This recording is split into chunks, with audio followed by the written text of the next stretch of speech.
I had this older woman one time that was admitted, and I went in and I was talking to her, and the night before she was real friendly and calm and stuff, and I went in this particular evening and she was angry, and I said to her, "What's wrong, honey?" And she said, "Well, this is ridiculous. I'm waiting and I'm waiting and I'm waiting and nobody ever comes." And I said, "I'm sorry, did you call for something?" She goes, "Well, no, not really, but I'm waiting and waiting." And I'm like, "What are you waiting for? Did someone promise to bring you something?" And she goes, "Well, yeah."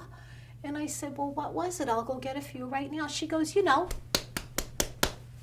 And I said, "I'm not following you." She goes, "Well, this is hospice, isn't it?"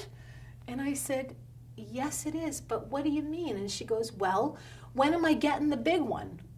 And I said, "The big one of what?" And then I realized, because she was slapping at her arm, that she was waiting for some kind of big injection, that was going to, and I said, "Honey, I don't think you understand what hospice is about." And she goes, "Well, aren't you going to give me that big needle and make it happen, and get this over with already? How much longer do I have to wait?"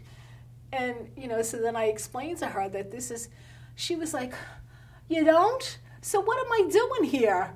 And I said, "Well, let's have a talk about this." And, so we sat and we chatted for a while, and she was like, "Oh, I really thought that, this was going to be it, that you guys were going to give me this big needle and it was going to be all over with." And I said, "No, I'm sorry to disappoint you." And I said, "You don't really want that, do you?" She goes, "Well, not really." She goes, "I'd like a steak. If you have potatoes and some broccoli, that would be a lot better."